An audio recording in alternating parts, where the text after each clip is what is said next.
Hey everyone, my name is Felix. Welcome to the ADPList Growth Session. Today, we have a very special guest with us. Kunal Shah is the founder of CRED, a unique fintech platform based out of India that offers rewards for credit card bill payments. He's widely regarded as one of the brightest figures in the Indian startup ecosystem, with a strong presence on social media platforms such as Twitter and Instagram. Kunal is known for his thought-provoking tweets and his active participation in seminars, discussion, and podcasts, most recently on Lenny's podcast, where he shares his vision and views on the startup community and finance in general. In 2021, Kunal made headlines by investing in over 90 startups, with 90 of his backed startups becoming unicorns or soonicorns. He has a net worth of over 100 million, at least based on Google, and has garnered a huge fan base, particularly on Twitter. Kunal is also no stranger to controversial comments on work-life balance. We'll talk a little bit about that, stating that no big achievements can come from having work-life balance. He has argued that India might have hastily adopted Western concepts of a leisurely lifestyle and a lot of controversies around that, which we'll also get Kunal's thought today as well on that. And so his statements highlight a very complex, multifaceted nature of success and his relationship with privilege, struggle, and work-life balance. So with that said, let's welcome our very special guest today, Kunal. Kunal, welcome to the show. Hey, thank you so much for having me. Kunal, you have been a very prominent figure in the Indian startup ecosystem for several years now. I went to Bangalore first in 2020. You were the first person that everyone mentioned to me at a Third Wave Cafe. The first question they said, "Have you met Kunal Shah?" I said, "Who is that?" I've not met him. Everyone was like, he's the god of startups here, and you have arguably made significant impact in the industry. Can you tell us a little bit about your upbringing, your journey, and what has inspired you to do what you have done up to date? Tell us a little bit more about your story. Well, I probably repeated this multiple times, but I'll still go at it. I'm an unusual tech founder in the ecosystem. I have been not from a STEM background. I'm a philosophy major and an MBA dropout who's building tech companies. I have not come from privilege. The family went through a severe financial crisis.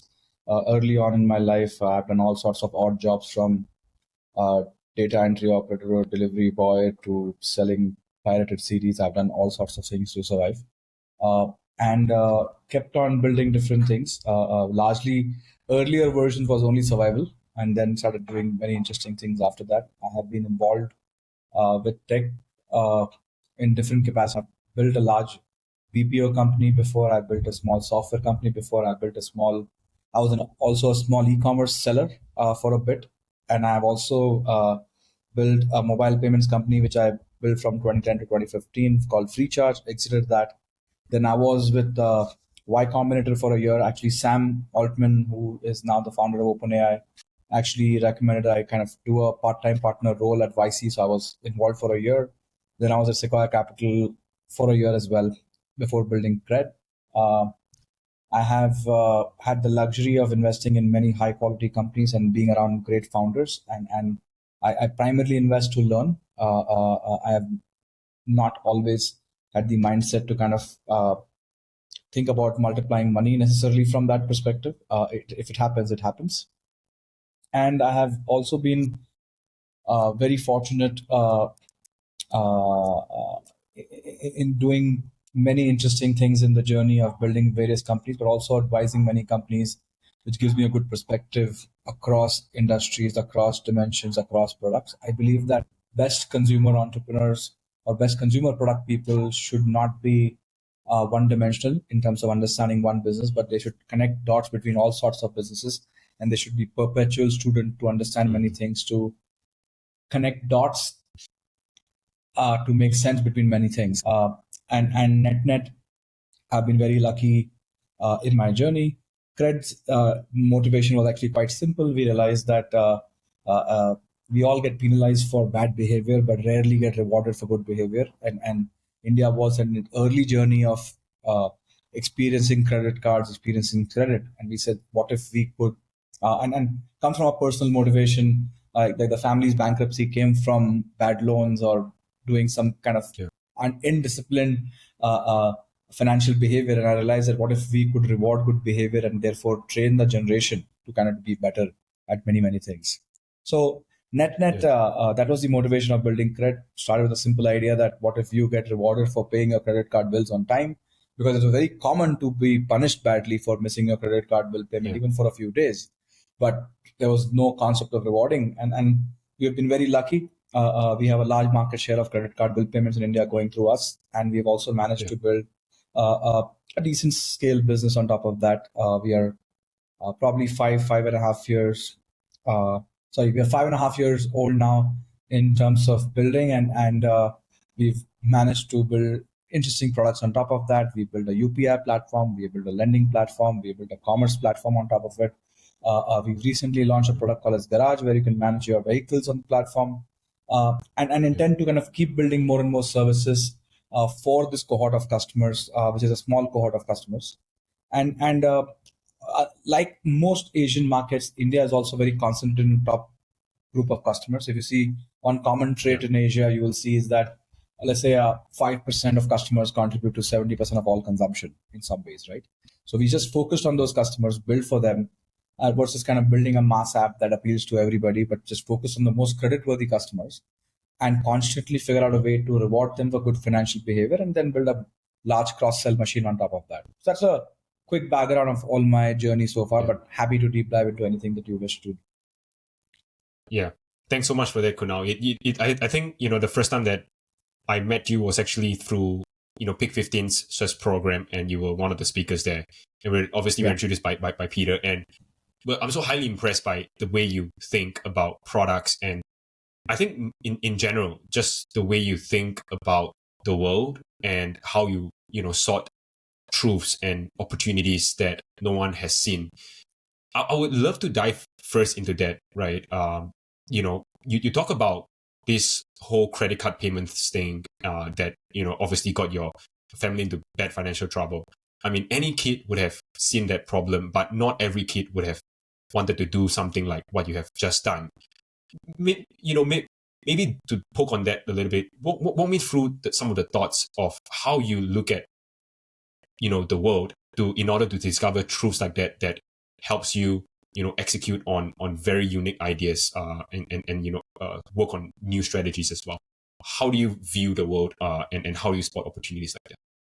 Yeah, it's a great question. Honestly, I've never been asked this. So let me just break it in a few parts. First is curiosity. It is extremely rare. As much as we think of ourselves as curious, we are all mediocre at curiosity, right? We tend to be specifically curious, which makes us not very curious. Let me explain what I mean by that. Oh, I'm a product person, so I'm going to do everything about product and watch every podcast about product, and that's what I'm going to be. But you can never become good at product if you just watch podcast of product. You have to understand a bit of biology, a bit of marketing, a bit of psychology, a bit of human behavior, a bit of economics to make sense of the world, right? So first attribute is really investing in your curiosity, right? And a lot of people have killed that, because when they were kids, like every time they demonstrated random curiosity, their parents scolded them saying that, oh, if you spend all this time on this math exam or this exam, you would actually score better. So we have systematically killed our curiosity to be specifically good at certain things, but it's not very good at becoming good at understanding the world. Second is understanding the world. In focusing on the why questions versus the how questions and what questions, right?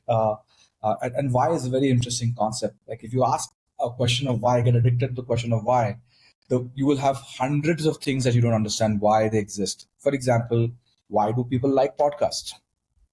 Why do people like building podcasts? It doesn't look like so many people watch it, but why do people like building it? Like if you just ask this question and go to truth seek that, you might find interesting answers, right? The second thing is that if you are not paying attention to the why, you are staying at a shallow level of knowledge, right? You do not understand the core human behavior on why certain things are happening, right? For example, if you tell imagine a kid, right? Like if you tell a kid that, oh, everybody wears clothes, but why do humans wear clothes, but animals don't?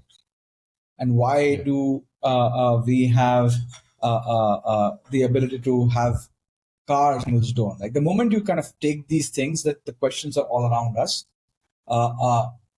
Why is Nike successful? Why is Apple having the largest market cap? Like when you ask these questions and you truly go to the depth of understanding what the answers of these questions are and not jump to conclusions. But that's another trait that you have to avoid, that one of the most common traits you see in younger people is that their favorite sport is jumping to conclusions, right?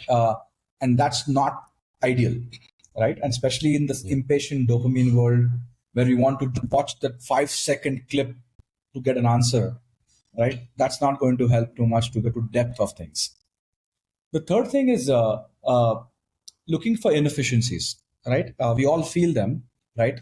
But a lot of times it helps to make people who are very good removing inefficiency feel, right? For example, let's say in many parts of our worlds, applying for a visa to fly anywhere is very inefficient, right? And I'm not saying you can automatically make it more efficient, but it seems like an opportunity where people will pay a lot of money if you assure them faster and let's say cheaper visas, right? Automatically, you might see that people were actually willing to pay for it, right? But I think efficiency is one lens, but you can think about in the terms of cost, time spent, frustration felt, embarrassment felt, all the negative emotions and all the positive emotions. If you sum total it, right, you might be able to say, hey, this is fairly inefficient. And you can, and by the way, every single thing in the world is inefficient, right? Long ago, Uber was not inefficient, but now Uber is inefficient already, right? You could build a better version of it. Now it could be autonomous cars, it could be something else. For example, in India, what I'm noticing is affluent customers are switching from Uber to tuk-tuks or rickshaws in India because significantly more efficient than waiting for a cab, right? And it's harder to imagine that people will choose an inferior product, but it is significantly more efficient, right? But they would not do that if the weather was bad in that city. So this efficiency has one more thing of inconvenience. So when you think about like this, and last is the betting nature, right? You need to have a betting nature of saying, oh, this app has come, is not going to work. This is going to come, is going to be huge, right? If you take that approach and see, for example, when Clubhouse came, I tweeted, hey, this seems stupid. Why would it work? And it became a unicorn after that, became huge after that. Yeah. And it failed, right? But I also tweeted that, hey, WhatsApp payments is going to be huge in India, but it failed. And there are lots of things that you get corrected. Hey, why you were right, their execution was not good enough, and you could really make that better, right? The limited point I'm making is that there is a nuance through which you can approach things and start having the betting mindset on everything. For example, a lot of people love watching content of like startups raising money from angel investors and all of that, right? And like, how many of those companies will ever become big? So the question that one has to ask that, hey, would the really big companies ever go on television to pitch? And is that the most efficient way to raise capital or be known? But sometimes it might be very big breakouts, right? But if you start having the mindset of saying, oh, this will not work, this will work, this is huge, this is small, and be absolutely okay to be proven wrong. And the easiest thing to do is publicly make those statements, because people will make sure to remind you that you are wrong. But if you make those statements privately, you will adjust your brain saying that, no, I actually did not mean that Clubhouse is not going to fail. I thought it will be very limited in India, and we'll make these random justifications for ourselves. So I would say that having a betting mindset towards like understanding the world and connecting dots, but just having a mindset of what would people value. If you build something, what would they value? Sometimes the value is given in form of money, sometimes in terms of energy, sometimes in terms of time, sometimes in terms of loyalty. People, if they sacrifice something of their own for something that you have created, you have created value. It's not just money. Thanks so much for sharing that, Kunal. So the way you view the world and truth's sake is really don't be selectively curious, as you mentioned. Keep asking why. Don't love the sport of jumping into conclusions. Look for the inefficiencies and the betting mindset, as you talk about, right? I think that's something that we probably have to learn. A lot of us don't bet in public, probably within friends. I think one of the things that you talk about, Kunal, which was really interesting, was how whenever you talk about something, you seem to be able to connect very introspectively into someone's entire lifestyle, right? So, for example, if you're paying a credit card bill, you don't just think about the experience on the product. You think about how would a 60-year-old person use this, or versus how would a 10-year-old person view this when their parents are using that, which is extremely unusual. I mean, I have met a lot of founders, very good founders as well. I think very few founders are able to think to that extent of experiences, efficiencies, and inefficiencies, especially when they start connecting things like, is it even raining? When someone uses your product, is it raining, vice versa? How do you cultivate such a mindset of observing the world and putting that into practice? I think sometimes I believe it is very hard to train if you have not been somebody who's been curious. I have come to a conclusion that you cannot make somebody curious after they have passed a certain age, because they start finding comfort in their expertise versus comfort in their curiosity. Somebody who has comfort in their curiosity will be like, oh, Felix, I don't know this. Can you explain this to me? They will have no shame trying to learn something. But with somebody who's an expertise, they will defend what you have observed from their expertise. For example, you say, hey, in our part of the world, people are not observing. So instead of being curious about that, they will say, oh, let me tell you why that is the case. Because when I was running this manufacturing business, I observed this, and therefore this is the situation. So they apply their lens and start seeing the world from that lens, and they don't demonstrate curiosity that there could be multiple other dimensions which could be causing this behavior, right? So it's very, first of all, it's very hard to change later on in life. Second is about observing. There is constantly something happening in our world, and you can choose to observe things. Why is this movie a big hit? Why does movie fail? Why is this web series so addictive? Why is this web series so boring? Why do some people love this web series? Why does some people don't like this web series? Why is this company making so much revenue? Why is Elon Musk able to survive with all this controversy? The point is that the moment you demonstrate the need to observe and then make your observations documented in some ways, right? You write down in some ways, right? You will start connecting dots, because eventually dots will connect between your observation on Elon Musk to, let's say, your observation to observing, let's say, an African safari, to your observation to what you saw in the mall. And all these things look disconnected topics. In fact, that's one more test. If you ask the most creative people, what is the connection between Elon Musk and animals in the jungle and people at the mall, they will be able to make the connections. But most people will be like, this is stupid. This is absurd. Like, how are these things connected? But if you practice this thing, that what could be common in this and what could be abstracted for, right? You will build a mindset of connecting dots. It will feel stupid.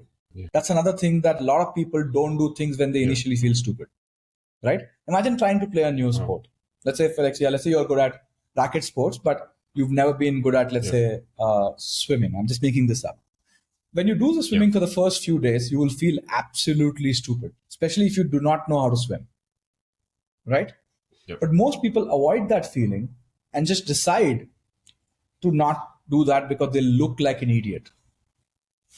And to me, a lot of the human growth is stuck because we are constantly worried about shame or seeing from other people's eyes. Especially in Asia, I have noticed that people care about how will they look like if they make a stupid observation, if they made a stupid comment, versus saying that, hey, this is my observation, what do you think? And have a mindset to make people correct you, right? For example, one of the things I love doing is I once reached out to lots of influencers who make reels on Instagram, and I'm like, hey, what's going on and why is this working and how do you know this is going to be viral and how do you do that? And a lot of time they would first reaction is like, hey, how come you have curiosity about this? And I'm like, why should I not be curious about it? And we touch people's curiosity, that why are you interested in how to make viral reels, right? I was once speaking to a friend who is stylish for celebrities and how they dress them, and I'm like, how do you decide this? How do you decide the theme? How do you know which colors? Like, and the thing is that when you have true curiosity, people will help you. But if you just want to act like you're the smartest person in the room, people are not going to help you. And I think that's the thing I have noticed, that a lot of people just don't practice this. And therefore, the compounding journey has a point in time where they have maxed out and they just become good at one thing and not good at everything. Wow, I think it's really powerful how you almost paint it visually, that there is almost like a plateauing curve at some point of a stage. I think this brings me to my next question, which is about luck, right, and success, and obviously failures as well. It feels to me some way that you might be saying that certain of these traits are born perhaps in the environment that you were built in, or the environment where you were somehow born and nurtured in, which is also a factor of luck. We don't choose where we're born. I'm born in Singapore, you're born in India, different families. Could you talk a little bit about that, right? If someone was just born in a more conservative family, would they still have that opportunity to be as successful, just because the parents are conservative? What are your thoughts on luck affecting someone's worldview on the world? I think we are constantly shaped by the environments we expose ourselves to. But a lot of people remain unaffected by the environment they expose themselves to. Let's take a stupid analogy, but let's say you are an Indian and you are going to a unusual country for tourism. But let's say you choose to stay in a super sanitized general hotel, only eat food that you're familiar with, which is, let's say, Italian or Indian food, right? And you tend to hang around with people who are like you, or probably your Indian friends. Will you absorb a lot from the country you visited? Most likely not. No, for sure. Right? But if you see people who are more, let's say, they will probably take an Airbnb and stay at somebody's house, go for the local festivals, observe people's behavior, understand their rituals, their festivals, their food. But most people are averse to that because their natural reaction is to find comfort in familiar things, right? Familiar people, familiar food, familiar beds, familiar environments, familiar kind of things that they do, right? If you asked somebody that when was the last time you did something, very few people will be able to say interesting things that they did, let's say, last week. Forget about yesterday. Forget about last month, right? Like, and that's what changes that. Now, coming to the luck part of it, right? Luck is real. One cannot ignore the role of luck. And one cannot ignore the role of thousands of people who are in your journey helping you constantly. But let's look at someone like Christopher Nolan, who's managed to make maybe 10 successful movies. Is that luck? Maybe getting the first break of the movie is luck. A lot of things came together. You had the budget, somebody sponsored you, somebody willing to act for you for free. You did all sorts of things to make that. But to make 10 successful movies, or musicians who managed to make albums successful, Taylor Swift would be this successful. Is that luck? One can argue that, hey, your first break could be luck. For many people, that's luck, right? A lot of people are just genetically gifted to be slightly smarter than other people, and therefore they manage to get good marks and be around good kids. But you will not see that to be a direct correlation between all the successful people. Are all successful people with A grades? Are the best product managers? Are the ones who scored highest GPAs? It's just that they manage to change themselves quite rapidly. One of the things I've seen in people who compound a lot is that they are constantly around new people and new friends, and automatically they create environments where they learn from. They like to put themselves in environments where they're dumber people versus trying to be smarter people. And that comes from the place of insecurity. Why do we like being around people who are than us? It comes from insecurity, right? Because what if I will be exposed as an idiot to them? But what if you Yeah. actually look forward to being around people who are smarter than you, while they will think of you as an idiot, but you will have the highest learning ratio from them? But most people avoid this uncomfortable feeling of being around people smarter than them because they look like idiots, and most people are ashamed of being idiots. And all of this comes from deep place of insecurity. Wow, I have so many questions around that. I think, you answered the luck part, which you mentioned that, you know, consistency is not luck, right? Consistency is a lot of work behind that. We touched a little bit about that. But you talk about this part on insecurities, and that people are afraid of sort of shaming themselves in front of others and not being actual curious, but more of being fake curious and selectively curious. Um, is that something that people are born with, or is that something that yet again is can be changed by the environment? Um, you know, because sometimes people are just born, like what you said, Asians are naturally more conservative, and don't want to kind of make public bets and stuff like that. So is that the is that like nature or nurture when it comes to people's insecurities? I think insecurities are mammalian. We are born with fight or flight response. If you see a Yeah. child, they are scared. They are very scared. They are scared about a loud noise. They are scared about somebody coming and uh, uh, uh, waking them up from sleep. They are scared. They are born like a mammal. But we have always constantly trained ourselves to not behave like a mammal, right? And demonstrate curiosity, demonstrate a lot of things where we are constantly learning and changing our behavior, right? So if you identify insecurity, now you have two choices: to feed it or to get over it, right? And a lot of people choose to Yeah. not get over it because it feels like hard work, right? How many people, if you ask them, why don't you just randomly dance on the street right now? I'll give you $100 for it. Uh, Now that thing comes from the singer. You'll see a lot of people who'll be like, "Oh, sure, let me just go do that." There'll be a very small Yeah. percentage of that thing. But if in each society, from let's say Western to Asian to India to like other countries, you will see, or younger to older, right? If you tell a 15-year-old, Yeah. they'll just start dancing. If you tell a 45-year-old who's a banker with wearing a tie to do this, they'll not do that, right? In fact, they'll judge you for having us to dance like that. So the thing is that a lot of times these uh, tendencies of insecurity get built because we try to project ourselves to be different than what we are, right? Insecurity is where your substance is here and your marketing is here of yourself, right? When your marketing substance is close, insecurity is less.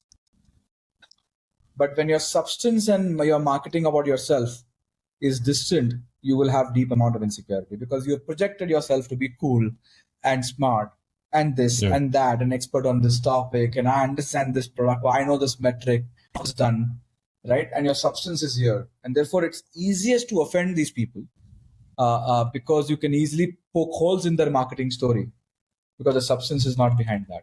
A lot of times their substance is ahead and their marketing is behind, right? And they may not be able to be good to explain themselves and really help themselves. They're always insecure about how is this guy able to really be an extrovert, explain themselves, and like take my idea and actually present it better, right? Like they have this other insecurity with Yeah. other human beings, and that creates nothing. And if you see, every bad behavior we do comes from a deep of insecurity, right? Insecurity drives most of the bad behavior in humans, and if you accept that and start observing places where you are demonstrating insecurity, it'll start going away. But it comes from a conscious choice of reflecting every single behavior on almost on a daily basis and observing that in other people as well, right? It's sometimes easier to observe Yeah. insecurity in other people and say, I will not be this person, I will not do this behavior. Yeah. Wow. Thanks for that, Kunal. I think a lot of it, reminds me of how even the way you speak on Twitter, right? Where you talk about, just your make a very public bets, Clubhouse and stuff like that. It almost feels like you're not just making a public bet, but I think it's to a certain extent calling out insecurities and correct me if I'm wrong, right? But when you call out insecurities, I think it drives engagement. And perhaps that is one of the biggest reasons why you have so many followers, whether be it they love you or they hate you. It's almost like, I'm just gonna see you for myself. Whether be to inspire you, myself, or to see could now get into even more trouble and fire. It almost feels like a double-edged sword, but it feels to me like you know how to use it well because you understand human being. Do you think that this mindset is something that you use to your personal branding, your marketing, your product? It's something that transcends just one single domain. Anybody who tries to think about personal branding is mostly likely to do stupid things and eventually be called out for being inauthentic. I just document my evolution in public. Yep. Right? I document a realization in public, and I don't care if. So sometimes my tweet will get 50,000 likes, and sometimes I'll get 50 likes. If I was constantly writing for applause, then I would write content that is likely to get a lot of applause, right? Just being authentic about what I am documenting. And I think a lot of people can get obsessed with trying to get validation and end up loving the validation way too much versus actually being honest, right? And audience shapes you. Let me explain what I mean by that. Let's say if you write a certain type of content that gets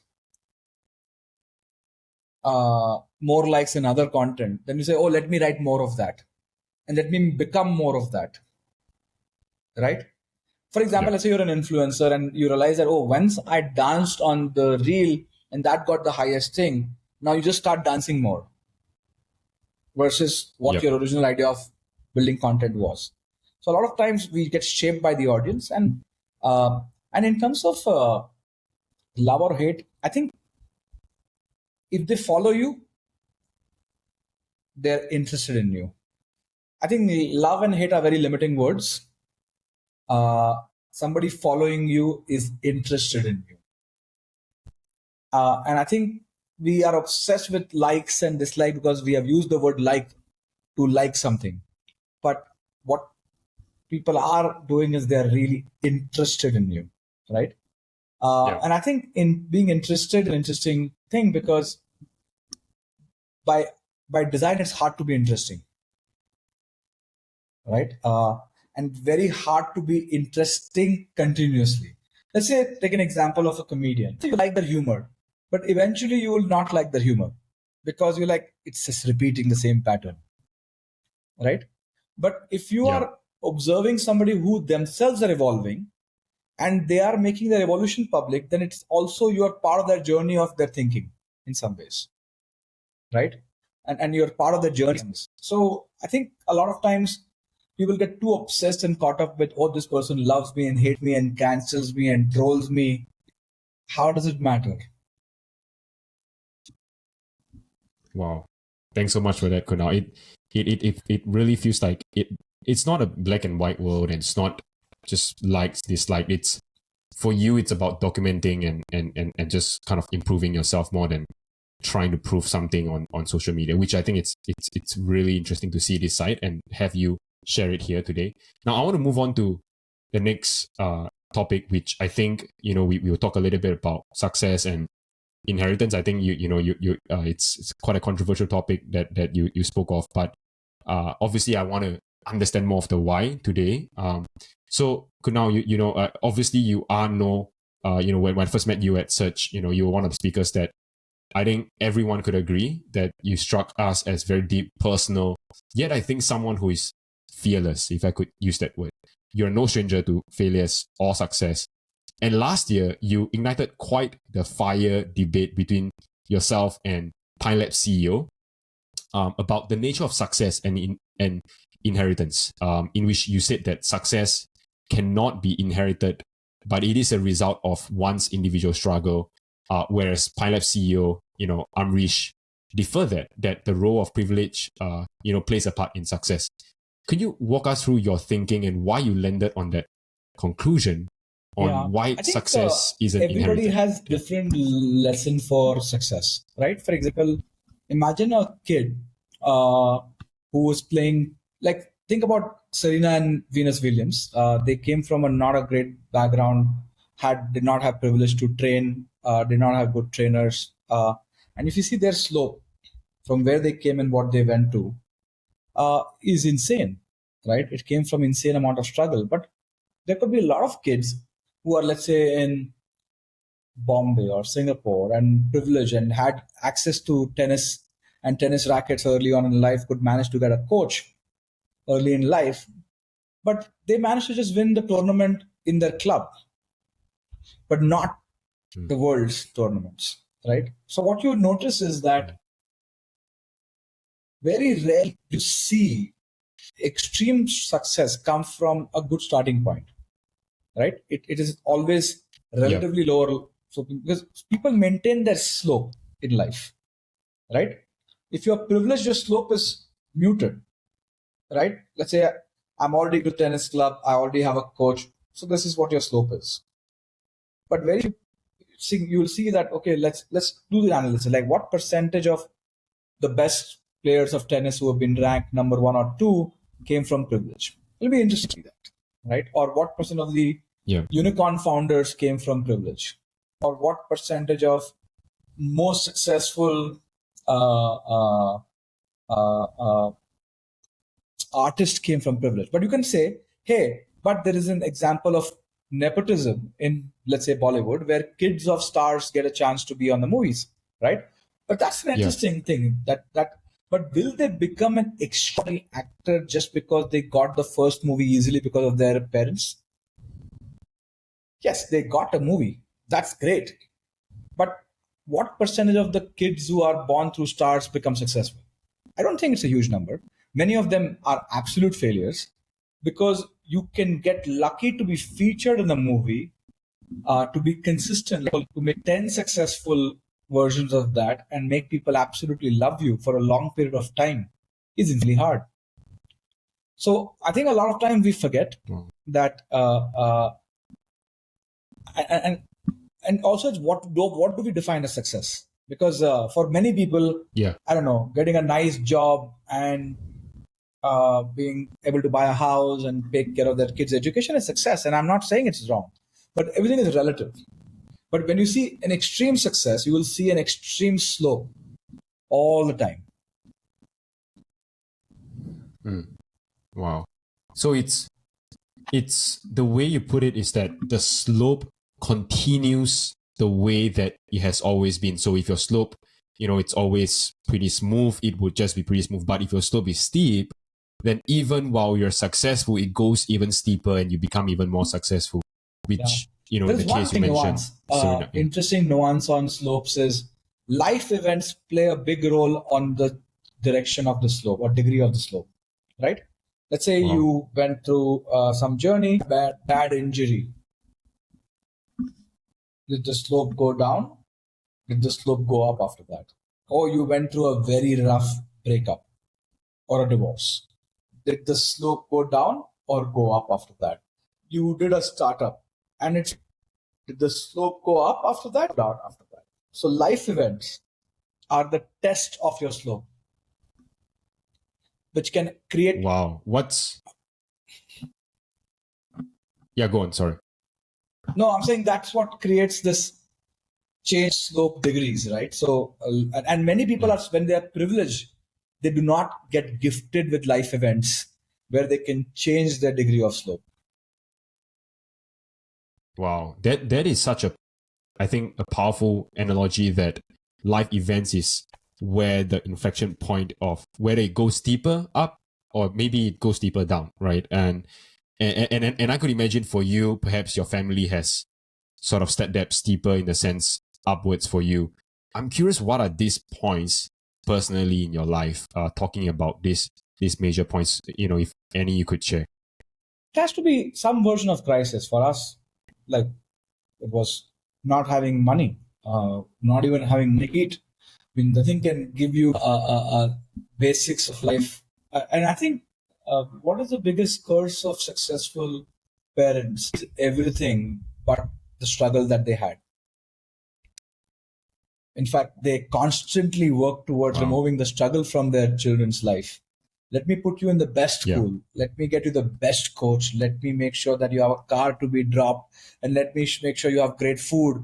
Let me make sure that you have all sorts of things. What they take away from their kids is the struggle which actually made that kid successful. That person successful, right? Themselves. And if they look back at their life, they would have lots of these examples on why they failed. And therefore, this classic joke about the parents saying that, oh, I had to struggle so much, climb mountains. But while it's a joke, it's the truth. Wow. I'm not sure, Kunal, like, if you have kids or, obviously, people with kids, but I don't. I mean, yeah, like, because there are going to be parents who know what it took for them to be successful. Why do you think people don't want to replicate that for their kids, right? Like, they could be like, yeah, I'm just going to let my kids suffer, whatever, and I'm going to bail them out eventually, but I won't want them to know that I'm going to bail them out. Like, wouldn't that be a better path than to just say, let's put them in the best school? Have you seen cases like that where parents intentionally put their path on suffering? It's a great point. I think parents would not do that because the chance of investing in a startup or investing in index fund, right? If you invest in a startup, there's a 90% failure rate and 10%. But when you invest in an index fund, there is a guaranteed return that you will. So when you have kids, are you going to create situations that will have 10% success rate or success rate like an index fund? And therefore, a lot of people do not do much with their kids because they rather have a short level of success versus very high degree of failure. They do not optimize for outsized returns. But let's take an example. I'm sure back in the day, some king who managed to have 10 kids probably gave insane struggle to the kids, and like one kid broke out and won wars and say, okay, now you're going to be the king. I'm sure they did that. It's just that in the world we live in, I don't think we have so many kids to keep doing these random experiments on. The birth rate of the world is dropping. So what we have is just one product, and then we want to make them into index fund. Wow. That is such a great way to put it about, index funds versus startups, and sort of what would make, I think, a much more sensible choice and returns considering what you have on hand. Kunal, I want to move on to the, sort of final, but also more probably something that is very close to you, which is India, your home, and versus the rest of the world. I think India is arguably one of the largest market up and coming, probably soon going to be third biggest market behind the United States and China. In fact, I would say India is one of the most consequential market. I was there. I'll tell you that the first thing I came back and told my friends and my sister specifically as well when I came back was, look, the energy that I get from every single meetup that I went in, an event that I went in India, was electrifying. People were hungry. People were curious. And obviously, I think I want to start off with one of also the debates that happened with you as well, which is that you have been sort of commented, publicly criticized as well, for promoting a culture of, hard work, extreme hard work, long hours, and arguing that Western concept of work-life balance, may be a bad idea for the India's tech industry. But your critics as well argue that this approach could lead to burnout, employees' rights, and so forth. How do you view the role of Western concepts like work-life balance in shaping the Indian startup ecosystem where you're at right now? What are the risks that you see if Indian startup ecosystem start adopting these concepts? I think, first of all, a work-life balance is not a Western concept. It's more of a Asian concept, because if you see, most of Asians are already on work-life balance. if you decide to be not extremely ambitious, you necessarily have work-life balance. So the question is that it's a function of not a society that you come from, but the goals that you have for yourself, right? Can you decide to be an Olympian or a gold medalist in Olympics by saying, oh my God, work-life balance? I don't think it is possible. But I'm not saying that everybody has to wish to be an Olympic gold medalist. You can choose to be a nice person and live a good life, right? And one doesn't feel that, oh, only if I'm rich, only if I'm muscular, only if I'm like managing to get all these cars, I'm successful. Who decides these things, right? So the thing is that a lot of times we do not understand that it's a function of what will it take to be successful, right? So it's not about the Asian or Western society. It's like, are we in a society that is more ambitious or more content? And if you see, like, it's not that, like, why are Asians actually the most successful people in the West? They're actually known to be the biggest type A people in the West. So it's not that. It's not those things. It's about what your goals are and where are you coming from and how much are you willing to be successful. Wow. Thanks for sharing that, Kunal. Where you really clarify, which is, not so much about your place of origins, but really what are you putting on the line in order to be successful, or however you define your success to be, which is interesting. I mean, one of the things where looking at India from Singapore, there's just a lot of admiration because there's just tons of amazing Indian friends in Singapore as well. And I think what is intriguing is that there are also a rise of prominent CEOs, tech CEOs who are from India, whether it be startups like Perplexity or Microsoft, Satya. Do you think that India's education play a part in fostering such entrepreneurs or such leaders that eventually go on to take on huge roles? Why do you think we start seeing much more Indian tech CEOs on the rise these days? Is it maybe a function of bias, or is it maybe a function of talent, education? Can you talk a little bit about what you're observing here? Well, I think the first thing is it's never one factor. That's where I'm saying we should avoid jumping to conclusions. Oh, it's because of the education, or it's because of that, right? The thing is that it could be they saw some people become successful, so they education just supported them a bit, but let's say something else helped them. Or they had many people who could go to the US and they had to just follow their footsteps and say, oh, I'm going to get the same education and get there. Or they had enough exposure through content that they could do. For example, I would say I would be absolutely shameless to say I've learned everything from the internet, not so much from the education system. But that would be true for most people today.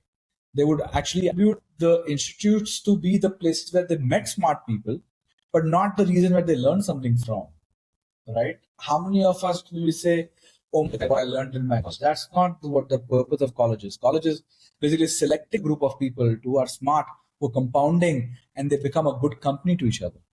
And they keep pushing each other and they keep solving each other's problem, right? And success is a function of how good you are at solving problems versus how good you scored in your marks, right? Many people who are great at scoring marks can barely solve any life problems. So success comes to problem solvers versus solvers. Wow. Thanks for that, Kunal. Which brings on to the next question, right? About this whole mindset of problem solvers and success, which is we do see a lot of great India tech companies coming on board today, and especially companies like CRED, which is very prominent. I think people, even in Southeast Asia ecosystem, I could say, knows about you and CRED. What can we learn from the India tech startup ecosystem that the world doesn't know about yet? Right? What can we learn from the place where you're at? It's a great question. I think every country and every individual has something to teach you. And what would be interesting to study from India is all the marketing textbooks, all the product textbooks are built around Western customer and Western customers' motivation.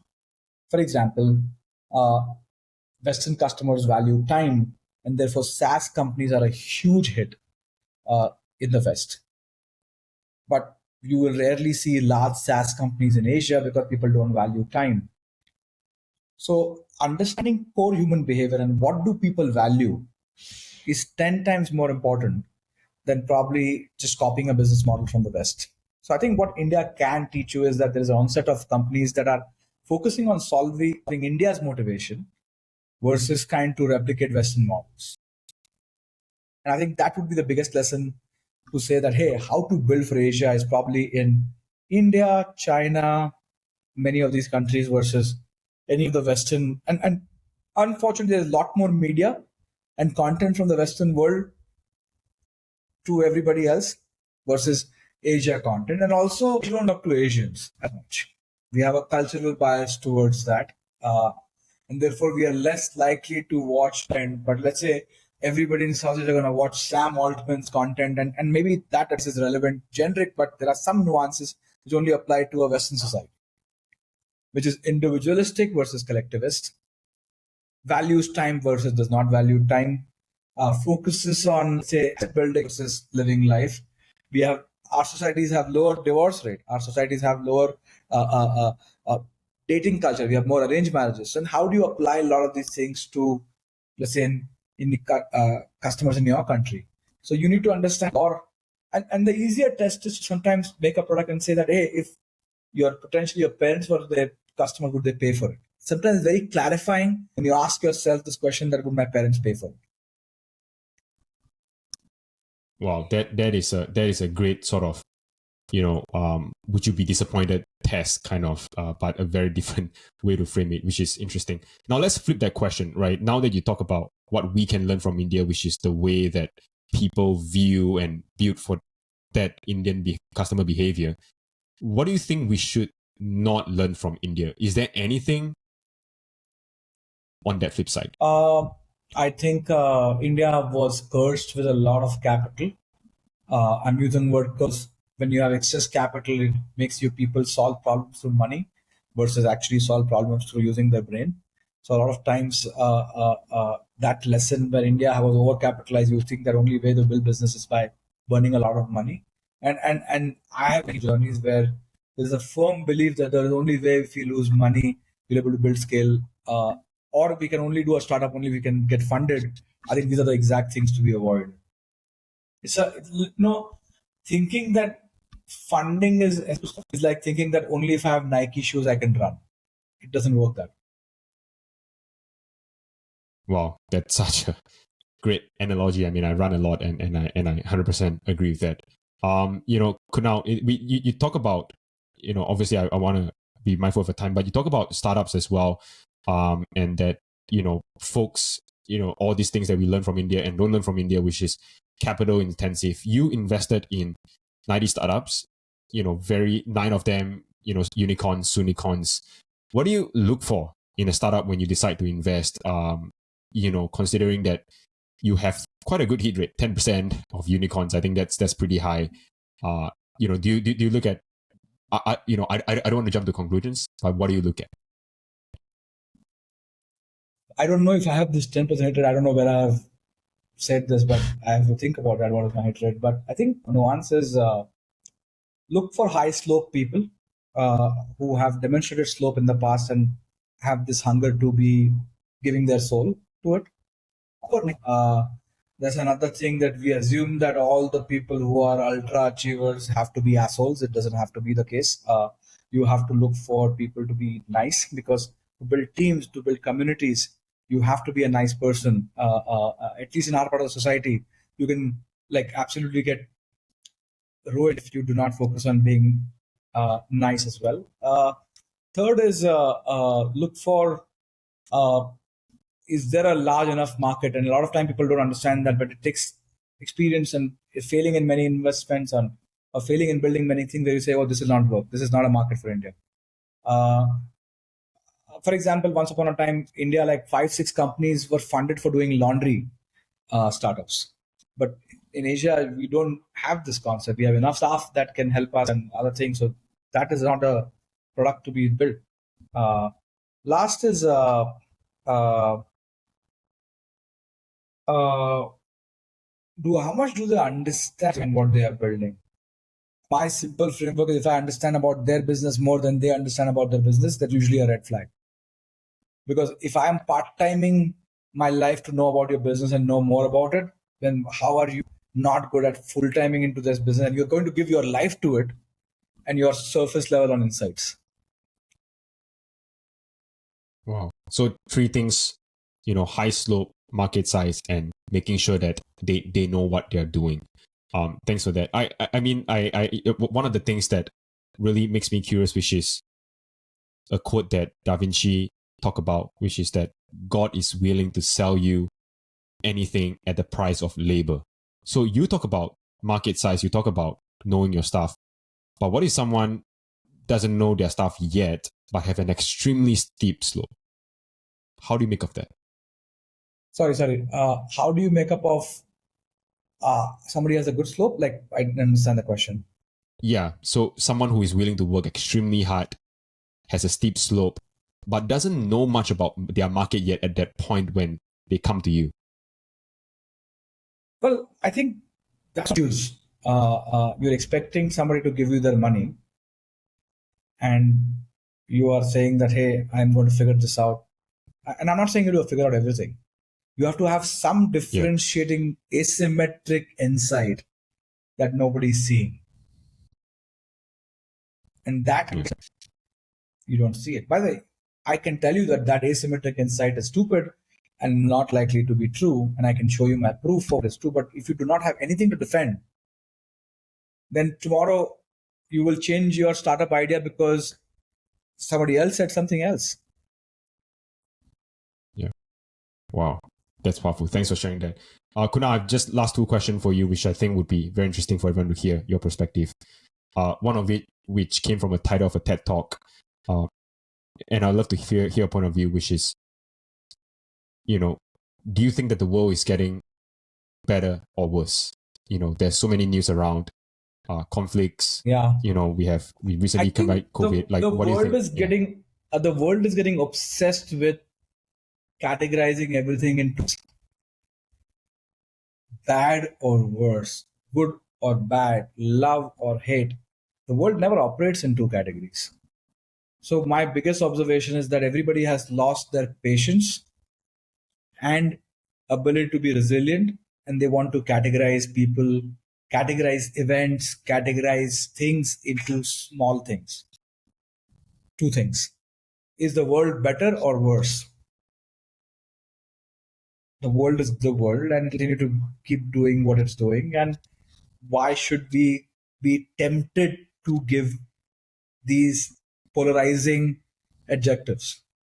So my biggest worry is that the world has become impatient and wants to conclusions. And that society does not do well. Every society that jumps to conclusion eventually becomes violent, eventually does violent things to each other. And then we realize, oh my God, it is not always black and white. That's true for everybody, right? Felix, are you a good person or a bad person? It depends on which categories you're putting them in, right? Or are you likely to be somebody who's helpful or not helpful? Yeah, that is classifying. But let's say good or bad, like let's say somebody who is again an Olympian example. That person is working very, very hard, but is an absolute dick to everybody else and being an asshole to everybody. Is that good or bad? But what if they have medals, but they are terrible as a person? So will you be able to categorize them in any category? It's hard. Yeah, that's hard. Thanks for sharing that. And one last question for you. I think everyone would sort of love your advice. I think general in life or in career, however you would want to depict this question, which is, what is something that you thought was really important when you were younger, but as you got older, you realized that it wasn't that important? Money. The answer is money. Can you tell us more about that? Well, when you don't have money, you think that is important. When you have money, it's not so important. There are other things that are more important. I think everything that we realize later in life becomes important. I'm sure somebody will say the same thing about money. It's actually more important than what they thought it was. So it's a function of what we've not had in life. Wow. Thank you so much for that, Kunal. That really, hit home hard. And before we wrap up today's podcast and interview, thousands of people watching right now, is there anything in the world that you want people to learn about, observe, or any advice that you want to share with the audience today? I would say that enjoy everything that you're doing, and I can assure you that no matter what the outcome is, if you're not enjoying, you'll regret it anyways. Wow, that sounds deep. Did that come from personal experience? I think I see that all around me. People are doing things that they don't like doing, don't enjoy. Sometimes people are doing business when they're not built for business. Sometimes people are doing something else. And I'm not saying that world will reward you equally for each type of profession you do, but I can tell you that if people are not enjoying, that when they look back at their life, they'll not be happy about it. Wow. All right. Thank you so much for this, Kunal. This has been an incredible session with you, talking about all things career, life, thinking, your philosophy of looking at the world. I think this is such an insightful and interesting conversation for all of us. Thank you, Kunal. Thank you so much. Bye-bye. Right.